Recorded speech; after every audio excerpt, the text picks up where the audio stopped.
Merci Hervé. Bonjour à tous et à toutes. Donc, je vais demander à Mickaël et Sébastien de me rejoindre, qui vont m'accompagner pour la présentation du bilan d'activité de l'année 2023-24.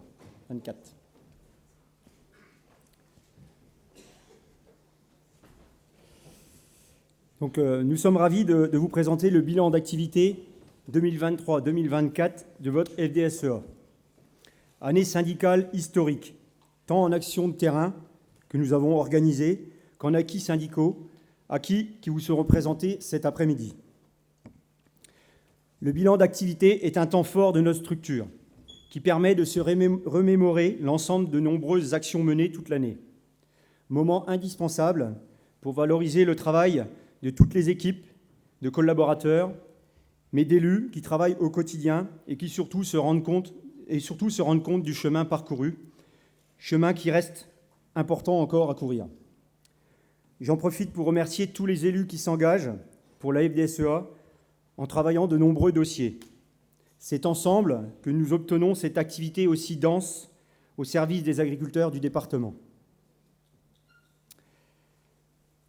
Depuis le mois de novembre et l'opération de retournement de panneaux et notre rassemblement devant la préfecture de la Marne, les actions se sont multipliées et les avancées sont importantes.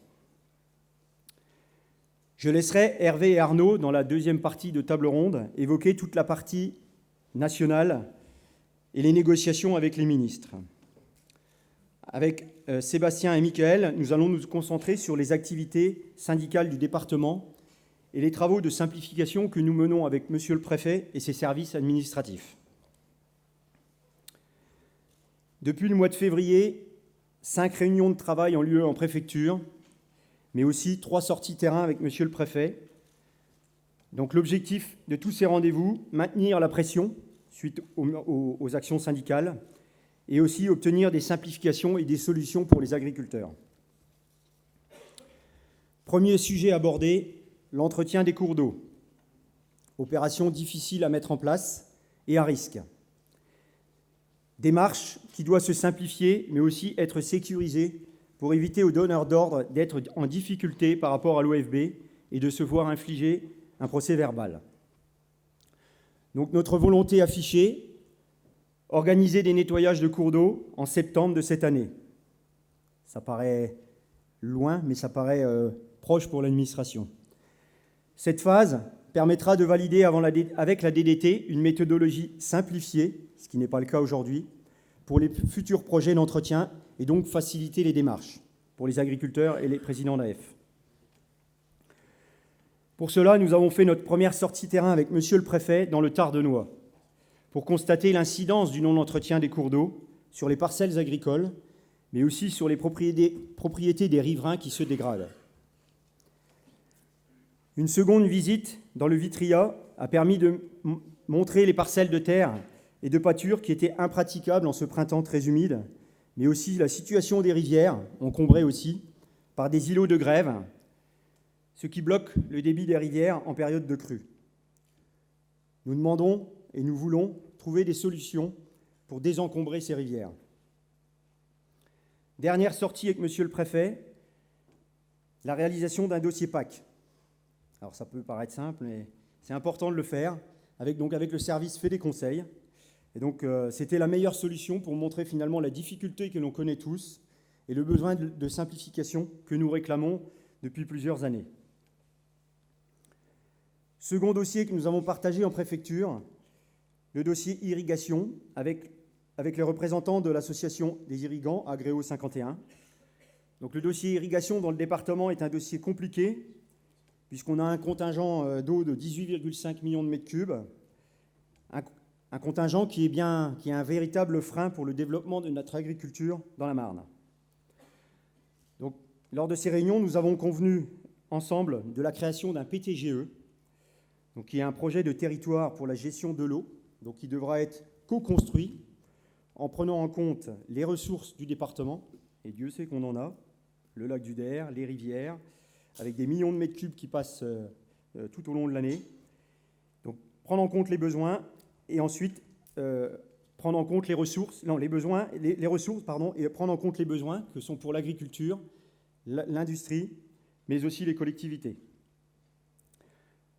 Donc le dossier est transféré à la Chambre d'agriculture qui prend le relais sur le dossier avec l'embauche d'un collaborateur pour construire ce projet et permettre d'accompagner le besoin des industriels de la pomme de terre, entre autres, dans cette production grâce à l'irrigation.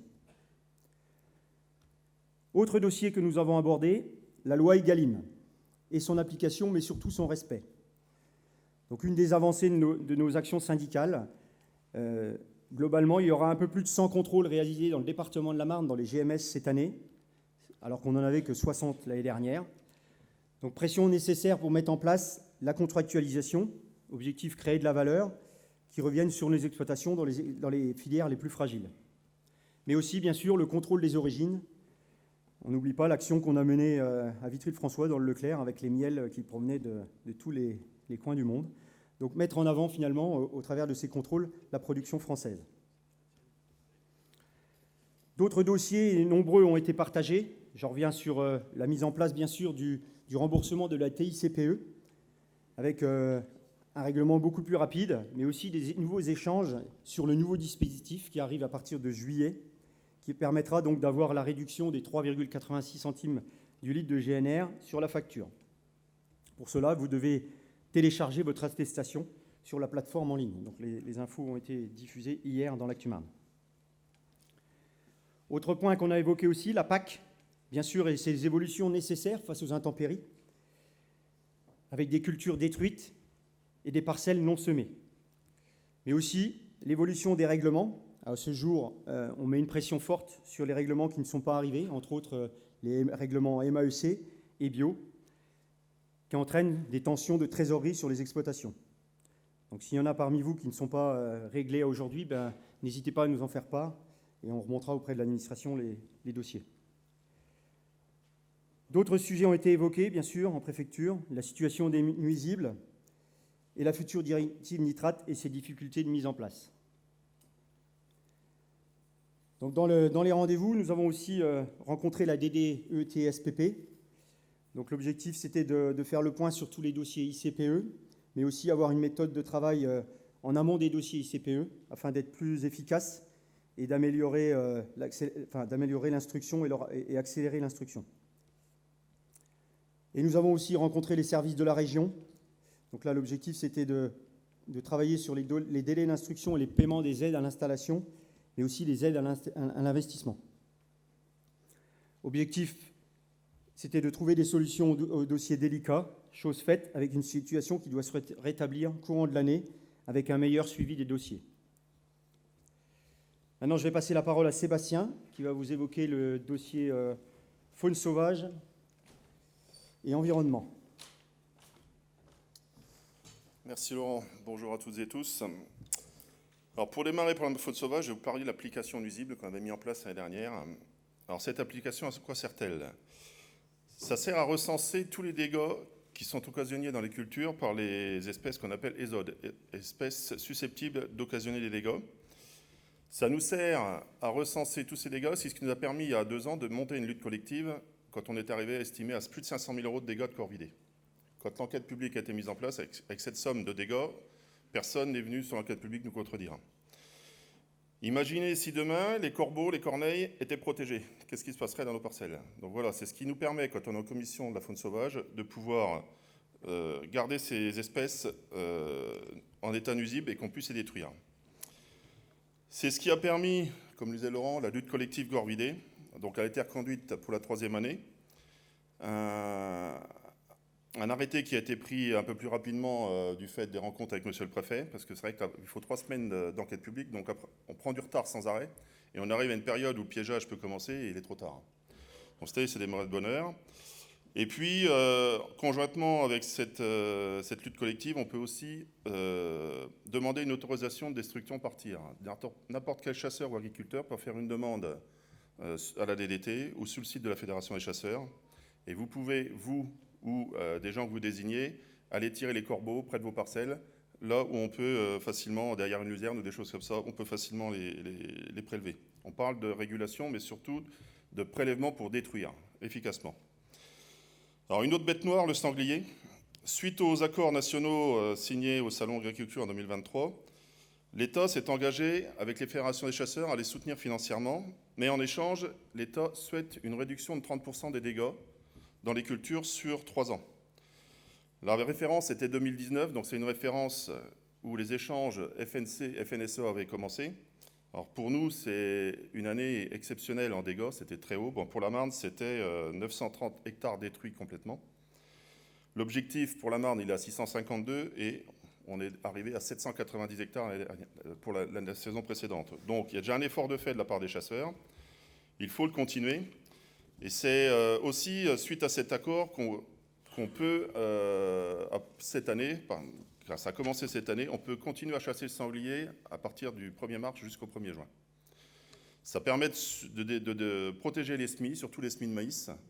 Et ça permet, bon, quelques sangliers, on ne va pas tuer des 100 et des 1000, mais ça permet aux chasseurs de continuer le travail.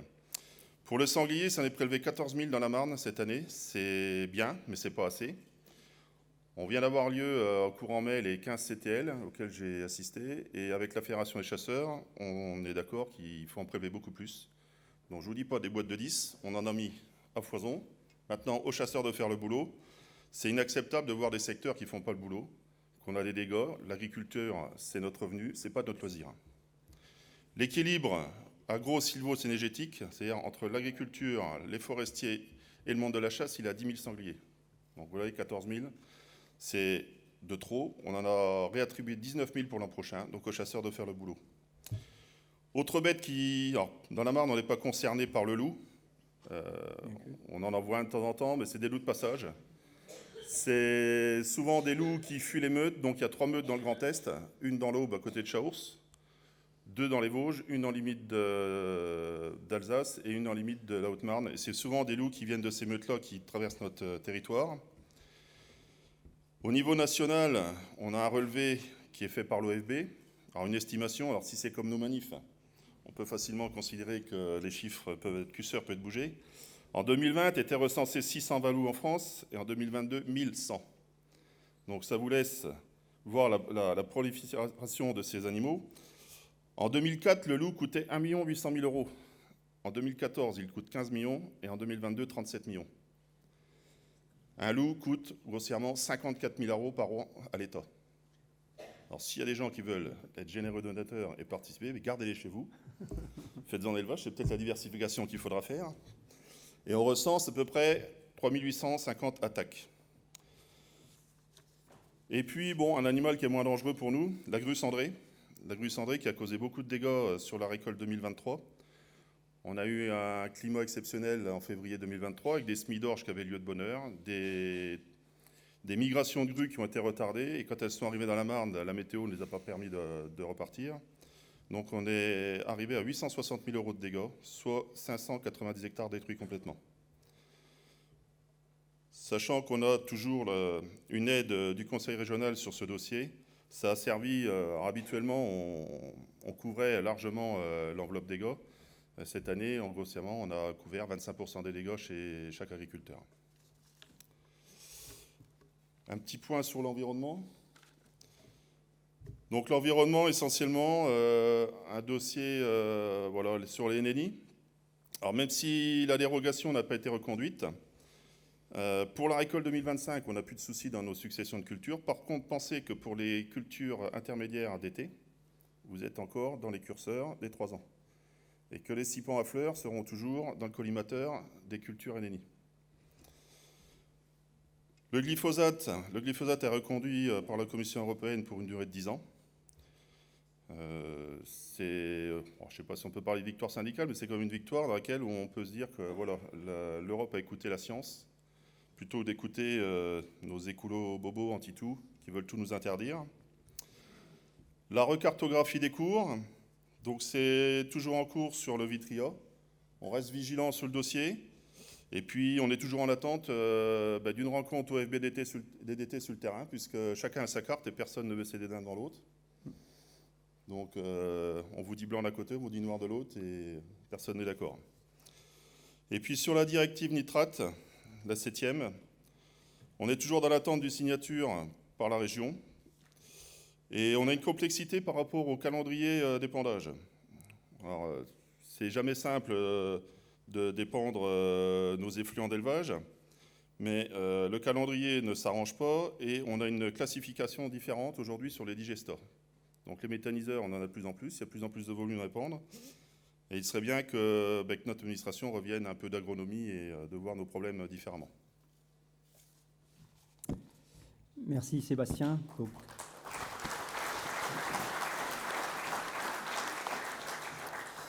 avant de donner la parole à Mickaël, qui va nous évoquer les dossiers irrigation, emploi et GFA, simplement revenir sur la partie effectivement nuisible où on se rend bien compte l'impact que ça peut avoir sur nos exploitations et les dégâts occasionnés, que ce soit les sangliers, les grues et le loup qui arrive, puisqu'on a aussi chaque année des dégâts, puisqu'il y a eu deux veaux l'année dernière de morts suite à l'attaque de loups dans la Marne. Donc on n'y pense pas, mais c'est important de travailler ce dossier-là. Et je remercie Sébastien parce que il faut réussir à trouver un équilibre entre effectivement la faune sauvage et notre métier d'agriculteur. Et aujourd'hui, on voit bien qu'on est confronté à des vraies difficultés avec des agriculteurs qui sont obligés de ressemer plusieurs fois les mêmes parcelles, ce qui alourdit quand même énormément les charges d'exploitation et qui pénalise finalement le rendement et la capacité à dégager du revenu. Donc c'est un point important à travailler. Mickaël, je te laisse les points importants, irrigation, ô combien importante. Merci Laurent. Et les GFA. Bonjour à toutes et à tous. Donc oui, en effet, des dossiers stratégiques pour l'agriculture marnaise, tellement stratégiques qu'elle mobilise énormément d'élus dans le département. Je vais citer Bertrand Gomard pour l'association des irrigants agro, Pascal Collard pour la Chambre d'agriculture, Laurent et Hervé qui ne comptent pas leur soirée dans le bureau de la préfecture pour essayer de négocier tout ce qui est encore négociable. Bon, il faut quand même reconnaître qu'au niveau départemental, on a une administration qui est à l'écoute, qui est prête à faire des efforts, semble-t-il. Toujours est-il qu'il y a encore des points de blocage et on sent qu'il y a une administration plutôt régionale Île-de-France par la DRIAT qui pose des soucis au niveau environnemental et avec des points durs. Et pour le moment, on a des grosses difficultés au niveau de la profession pour obtenir ce qu'on souhaiterait. Sachez que depuis quelques années, nous avions mis au tribunal administratif un arrêté préfectoral départemental. Laurent l'a évoqué, les 18,5 millions de mètres cubes, une aberration qui nous amenait avec énormément de contraintes et des réductions de quotas potentiels pour l'irrigation de nos cultures dans la Marne.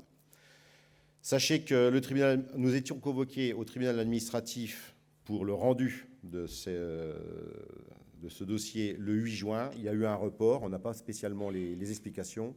On est dans un dispositif où ça va encore prendre beaucoup de temps, mais ce report est quand même un peu suspect. Au niveau Grand Est, une étude des ressources en eau a été réalisée et financée par l'Agence de l'eau et le Conseil régional, avec des méthodes qui sont discutables. Une méthode, techniquement, elle s'appelle Gardiena. Cette méthode, elle a détecté dans la Marne 5 bassins, soi-disant, en tension. En tension, donc c'est plus de prélèvements que de ressources théoriques. Bon, évidemment, nous, la profession, sur cette conclusion, on met des réserves et on a demandé à ce que des études complémentaires, plus fiables, soient mises en œuvre. Ce sera des études qui seront évidemment plus coûteuses et qui vont nécessiter plus de temps d'expertise. Donc c'est un modèle maillé qui permet vraiment d'être plus précis. Parce que dès aujourd'hui, l'administration veut se fier sur cette première étude qu'on ne considère pas fiable pour commencer à réduire les volumes sur ces 5 territoires.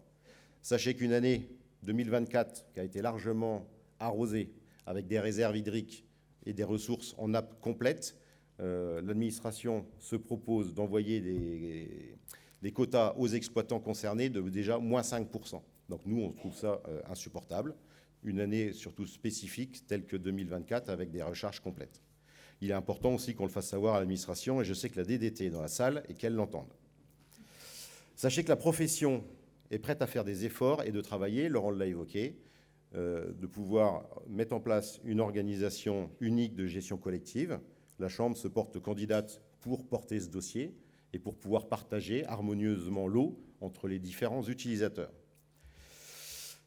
Sachez que notre objectif, il est clair au niveau de la profession, c'est maintenir une agriculture départementale forte, performante et innovante. Et ça, on ne lâchera pas sur ces 3 points. Alors, quand on parle d'irrigation, l'effet inverse, c'est les inondations. Et oui, dans la Marne, on est aussi largement concerné, dont des zones d'inondation, mais aussi des parcelles hydromorphes. Et c'est vrai que cette année, on n'a pas été épargné par le climat. Donc, le climat est un sujet, les aménagements est un autre sujet, et l'urbanisme également. Donc sur le climat, on a des outils de régulation qui s'appellent le lac du Der en l'occurrence, enfin les grands lacs.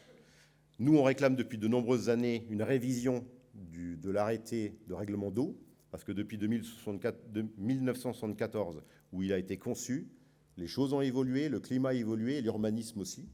Des propositions ont été faites à l'administration, et aujourd'hui, la main du préfet de bassin tremble, et il n'a toujours pas été signé. Donc il est temps que les choses avancent. Au niveau de l'aménagement, Laurent l'a évoqué, on parle des entretiens des cours d'eau, mais pas uniquement les cours d'eau, également la Marne. Aujourd'hui, la Marne, on peut tous constater qu'elle est chargée en gravats, et il est temps que, comme il y a quelques dizaines d'années, ce sont des cours d'eau qui soient entretenus pour éviter toutes ces inondations. Et l'urbanisme, un vrai sujet au niveau de l'infiltration de l'eau où elle tombe. Aujourd'hui, les règles d'urbanisme l'exigent, mais il y a quelques dizaines d'années, il était interdit de réaliser des puisards. Et c'est cette période-là qui nous pose souci. Aujourd'hui, on a trop de zones où on a de l'eau qui ne recharge pas les nappes parce qu'elles arrivent directement dans les cours d'eau et qui nous pénalisent, nous les agriculteurs de nos parcelles. Donc ça, on le dénonce et on souhaiterait que des mesures soient mises en place. Donc oui, on a alerté la préfecture, le préfet a été très réactif, on l'a reçu sur le Vitria, visite de parcelles agricoles, visite de prairies, où il a bien constaté qu'il y avait quand même des grosses difficultés, et plus particulièrement cette année. Et on travaille également en partenariat avec les gestionnaires des Grands Lacs, Seine-Grands Lacs, qui sont à l'écoute, qui essayent d'adapter malgré tout cette régulation du lac du Der pour essayer de préserver nos parcelles agricoles, mais qui sont prêts aussi à peut-être se mettre autour de la table avec nous, avec les irrigants, pour peut-être travailler aussi sur des ouvrages, pour peut-être restocker sur différents secteurs du territoire dans ces fameuses zones en tension. Donc des choses sont en place et en partenariat avec la Chambre d'agriculture, des diagnostics de vulnérabilité seront mis en place pour tous les agriculteurs qui souhaitent faire cette démarche dans les zones inondables pour potentiellement pouvoir ensuite prétendre à des accompagnements. Un autre dossier stratégique pour l'agriculture départementale, c'est l'emploi. C'est devenu un vrai facteur limitant pour le développement de notre agriculture départementale. On travaille ardument parce qu'on est la FNSEA reconnue comme organisme représentatif au niveau des employeurs. Ça nous donne des droits mais aussi des devoirs. On travaille énormément pour défendre et mettre en protection juridique le maximum d'employeurs du département. Donc on travaille sur une demande de dérogation collective du temps de travail sur les périodes de récolte. Tous les ans, c'est un sujet qui est abordé. Tous les ans, on a des difficultés à obtenir la demande de dérogation. Cette année, on a réussi, encore une fois, par du lobbying, à obtenir ces 72 heures sur 4 semaines consécutives. C'est toujours très difficile et on en a profité une année exceptionnelle avec les événements quand même de l'agriculture en début d'année et la demande de simplification, de passer une demande pluriannuelle.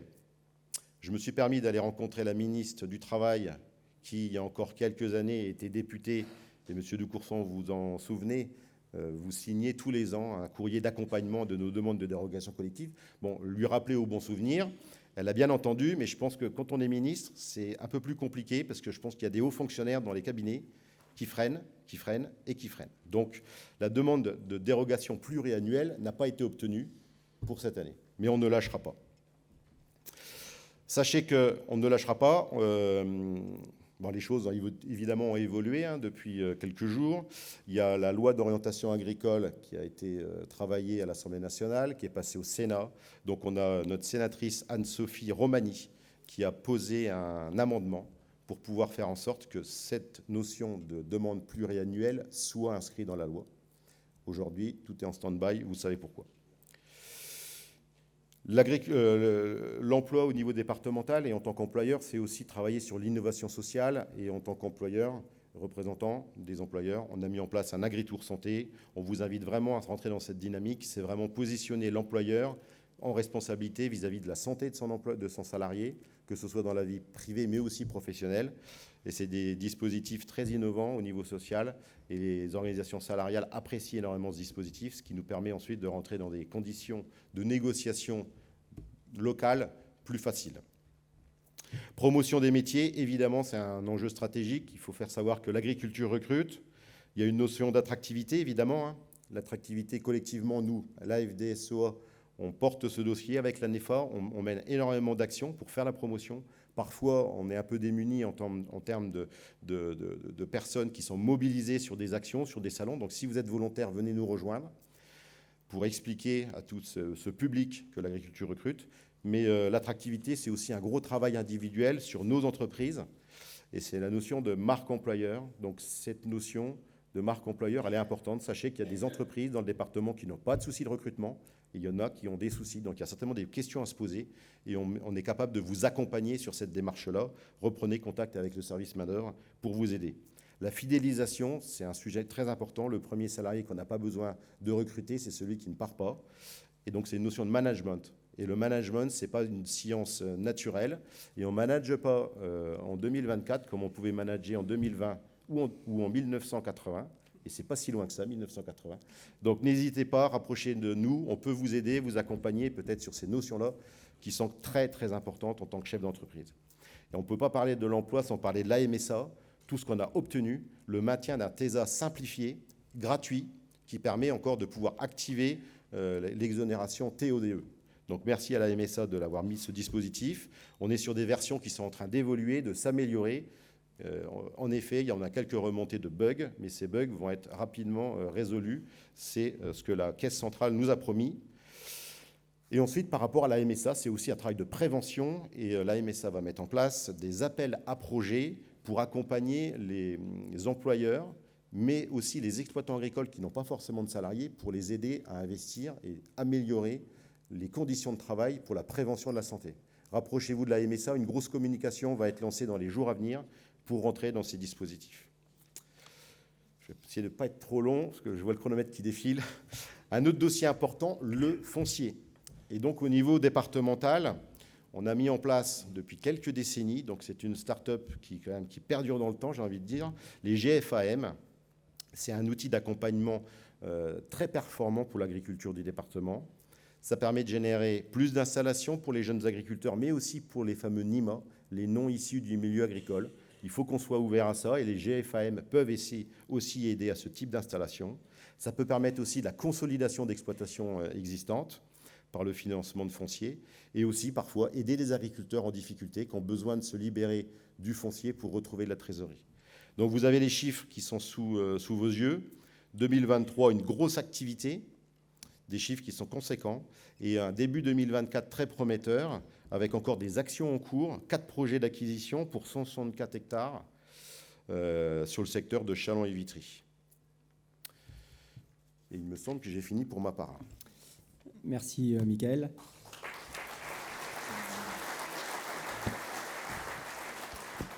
Juste revenir deux secondes sur ce qui est un petit peu surprenant quand même, ce qu'on a du mal à comprendre, et finalement on marche toujours sur la tête. Quand on voit la pluviométrie qu'on a eue depuis le mois d'octobre et qu'on annonce 5% de réduction sur certains bassins en termes de capacité à irriguer, c'est un peu surprenant, on a du mal à comprendre. Finalement, le slogan, il est toujours vrai. Et je pense que l'administration n'a pas forcément compris nos enjeux et les besoins qu'il pouvait y avoir sur le territoire. Je pense qu'il y a un petit problème d'écoute. Et le slogan « On marche sur la tête » est toujours vrai quand même.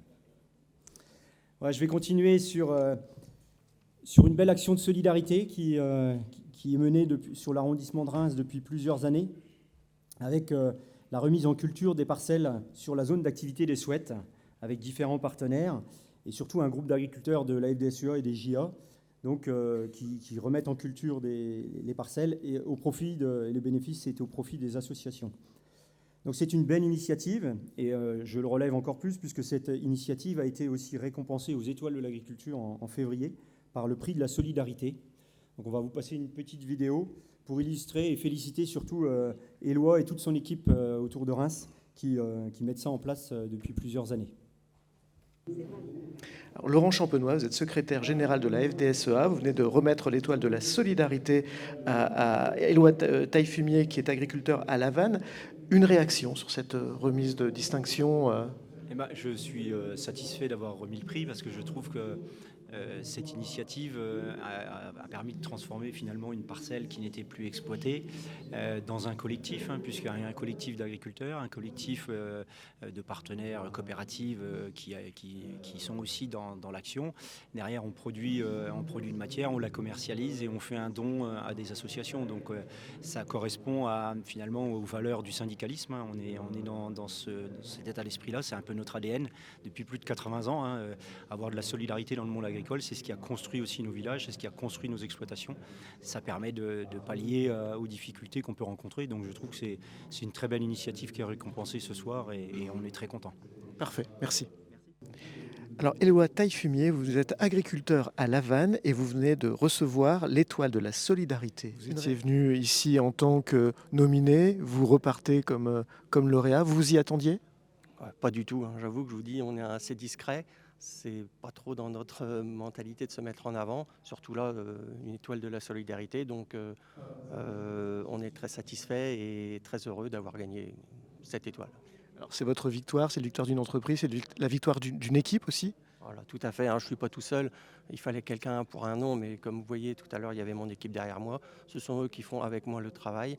Et c'est grâce à eux qu'on peut sortir du chiffre d'affaires et du résultat afin de donner cet argent aux associations de Laval, en Afrique, en Europe, et puis à réagir pour notre région. Merci.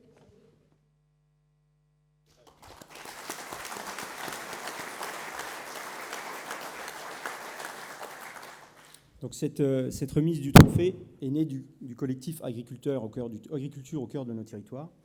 C'est une opération multipartenaire en continuité de la foire de Châlons, ce qui permet de communiquer plus positivement sur les métiers de l'agriculture et de mettre en avant et récompenser les porteurs de projets qui apportent du dynamisme, de l'innovation et de la valeur sur les exploitations et le territoire.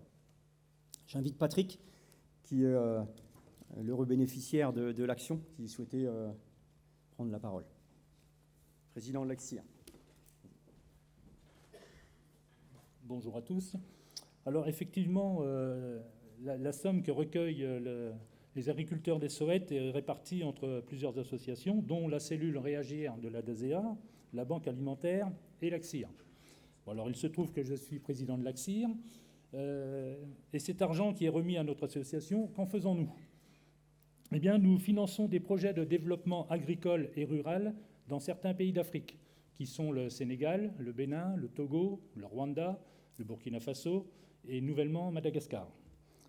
Nous finançons des projets soumis par nos partenaires sur place et nous agissons toujours pour des structures, des coopératives, des groupements de producteurs à l'échelle d'un village, d'un département, d'une région. Tous nos projets comportent un volet formation et sont en démarche agroécologique, puisque là-bas, les intrants sont rares et chers, et c'est plus facile d'employer les matériaux qu'on trouve sur place plutôt que d'acheter des produits chimiques. Et le but final de cette opération est le même qu'ici pour un agriculteur marnais, c'est-à-dire vivre décemment de son métier sur son territoire, et tout en développant son autonomie. Alors, le don des Sowettes n'est pas suffisant, évidemment, mais ça représente quand même plusieurs milliers d'euros. Nous vivons aussi des dons et cotisations des adhérents, des particuliers et des entreprises. Et surtout, nous vivons avec le millième. Le millième, qui est une appellation d'origine non contrôlée de l'ACSIR, est versé par les agriculteurs volontaires champardonnais, donc sur l'ancienne Champagne-Ardenne. Ce millième est collecté par nos coopératives partenaires, qui sont Vivesia, Cérésia, Juniville, Novagrain, Esternay, ainsi que les coopératives sucrières, Tereos et Cristal Union. Donc, pour les agriculteurs qui voudraient participer à ce millième, alors déjà, je remercie ceux qui y participent, et ceux qui voudraient y participer, contactez vos coopératives. Et puis, on a aussi besoin de bénévoles dans notre association pour suivre tous ces projets.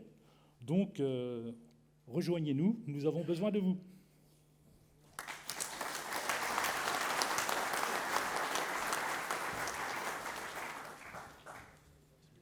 Merci Patrick pour ces précisions. Donc, je vais continuer sur les actions sociales de notre FDSEA, donc la section des agricultrices, qui est une section très dynamique, qui recrute bien sûr les femmes qui souhaitent s'investir dans la communication, mais aussi échanger et se former sur les préoccupations spécifiques.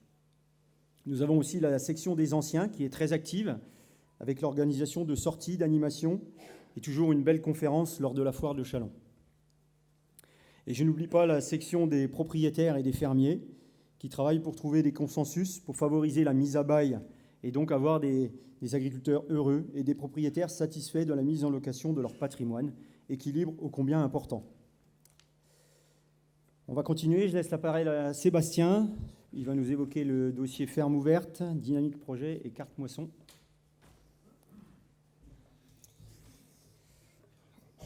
Alors, ferme ouverte pour la énième saison. Je ne sais plus combien de temps ça dure, mais c'est toujours intéressant. Alors, une petite fréquentation en baisse cette année. On ne s'explique pas pourquoi. Moins de motivation des enseignants, moins... Bon, voilà, c'est comme ça. C'est toujours rageant de voir qu'on a des exploitants qui se portent volontaires pour ouvrir l'exploitation et que personne n'est inscrit pour les visiter. Donc voilà, on est passé de 611 à 200 élèves. Alors on va essayer de changer de formule pour l'année prochaine. On va essayer de proposer sur 2 semaines, qui se trouveront du 12 au 23 mai. En parallèle de cela, on peut aussi proposer que ce soit les agriculteurs qui aillent intervenir dans les écoles. C'est vrai qu'on a des écoles qui ont des coûts de transport des fois importants et c'est difficile dans les budgets de réserver un bus, d'avoir un bus sur une journée. Et puis une troisième solution aussi, c'est pour ceux qui ont connu monchamp.fr. En fait, on s'inscrit sur un site et les écoles contactent ce site et choisissent un peu les agriculteurs avec qui ils veulent échanger. C'est des échanges photos, c'est des échanges... c'est de la visio ou vraiment que de la photo et de préciser sur les photos ce qui se fait et de suivre un semis de blé par exemple toute l'année, du semis jusqu'à la récolte. Et bon, récolte, c'est sûr que les enfants sont en vacances à ce moment-là, mais c'est de suivre jusqu'au bout. Ensuite, dynamique projet. Donc dynamique projet avec des clubs toujours en cours, assez dynamique aussi, c'est le cas de le dire. Le club agriculteur de conservation qui vient de faire un petit voyage d'études pour 17 agriculteurs. 3 jours passionnants qui sont passés par l'Oise, la Seine-Maritime, la Sarthe, l'Eure-et-Loire et le Loiret, avec toujours le même objectif, c'est d'aller voir ce qu'il se fait ailleurs. Et ils sont tous rentrés très contents du voyage. Léa était satisfaite de l'ambiance, donc voilà, à l'année prochaine. Un club bio et agriculture de conservation qui débute, qui a suivi 2 journées de formation. Et puis un club photovoltaïque qui a vu la création d'une SAS qui s'appelle Optime Agri-Soleil 2023, conjointement avec l'FDSEA de l'Aube. Et le but, c'est de regrouper les agriculteurs qui ont projet de construire des bâtiments de stockage avec des toitures en photovoltaïque et d'avoir des appels d'offres communs à tout ce monde-là. Dynamique projet, c'est aussi la communication positive à la foire avec le quiz de l'Agripéro. C'est d'aller capter des familles dans les allées et de les faire venir sur le stand. Il y a des questions, il y a des réponses, il y a des lots et souvent il y a une explication à toutes les questions qu'on leur a posées et c'est sympa de leur faire entendre ce qui se passe vraiment sur nos fermes. Et puis le dernier né des concours, après Enterre ton slip, sortez couvert. Le dernier concours, c'était Cultive ta biodive. La remise des prix a eu lieu la semaine passée. Et avec tout un panel de jachères, d'aménagement de faune sauvage, d'aménagement quelconque. Voilà, toujours des idées intéressantes à prendre et pourquoi pas à faire profiter dans la plaine. Et puis la carte moisson. Carte moisson, c'est 8550 cartes distribuées dans la Marne. Des opérations toujours ponctuelles en local. Des commandes groupées. Pour ceux qui n'auraient pas Internet, et il y en a, je pense à nos aînés qui ne sont pas trop là-dessus, vous pouvez retourner souvent les offres dans la dernière page de la Marne agricole. Et puis vous retrouverez la carte moisson avec la roue de la moisson à la foire. Et la foire, c'est 1400 participations, avec 100% de cadeaux. Voilà. Merci Sébastien.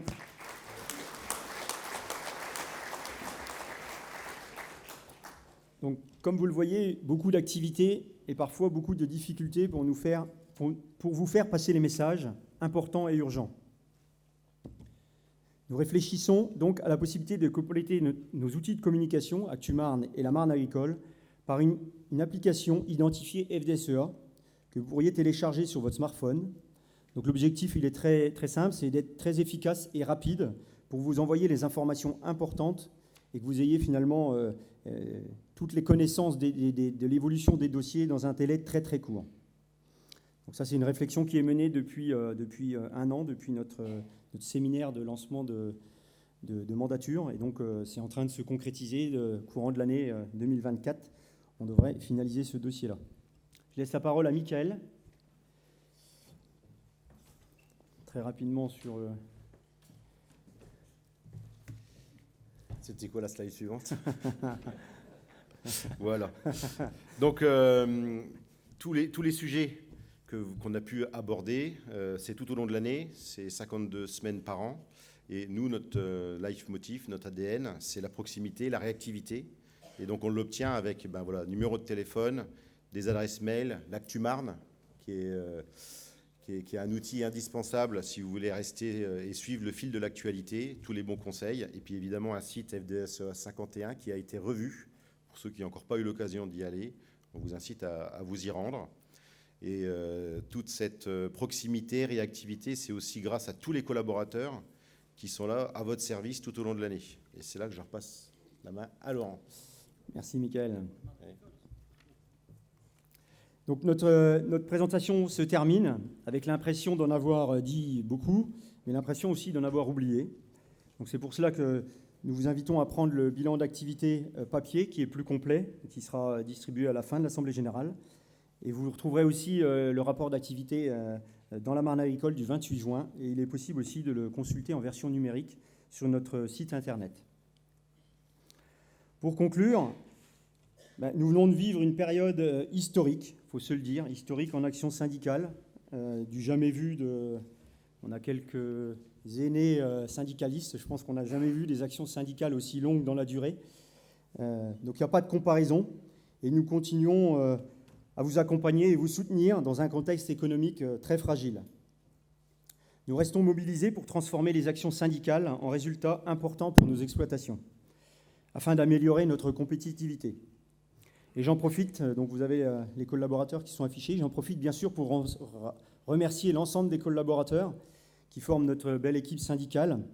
Avec ce début d'année très chargé en action syndicale, nous les avons sollicités tôt le matin, tard le soir. Je me souviens d'une validation d'un document à 1h et quelques du matin, donc pour l'action du lendemain, enfin, c'est assez dense. Et donc c'est grâce à leur travail que nous avons aussi réussi nos actions syndicales. J'associerai aussi à l'équipe qui est affichée là, Christophe, Carole et Anne-Claire, qui ont aussi beaucoup œuvré dans les actions syndicales.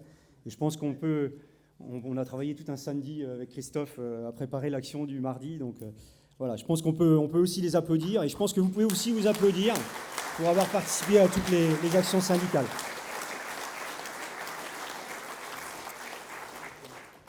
Voilà, on en a terminé ce rapport d'activité. Je remercie Michael et Sébastien pour m'avoir accompagné.